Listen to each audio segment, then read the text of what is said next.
এতদিন না ঘুমানোর শেষ ম্যাচ আজকে বিশ্বকাপ এর ফাইনাল ম্যাচ আর্জেন্টিনা বনাম স্পেন। তো স্পেন আমি ছোটোবেলা থেকে পছন্দ করি, ইউরোপের কান্ট্রির মধ্যে সব থেকে সুন্দর একটা দেশ এবং তারা সবসময় মুসলমানদের পক্ষে ছিল।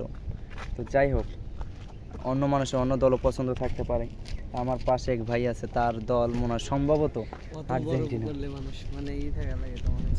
ভাই, আপনি আজকে কি প্রেডিকশন দিতে চান? আপনি কোন দল করেন সেটা তো ইতিমধ্যে জানে, এখন আপনার প্রেডিকশন কি আছে, কারা জিতবে?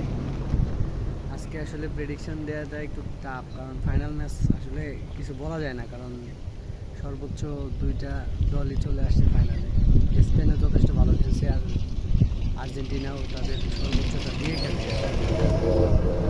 যে ম্যাচ হারা ম্যাচও বের করে নিয়ে এসে আর্জেন্টিনা, ওইভাবে বলা যাচ্ছে না, তবে আশা করি আর্জেন্টিনা 2-1 গোলে জিতবে। বাহ, সে তার দলের প্রেডিকশন দিছে, আপনারা আপনাদের প্রেডিকশন জানান।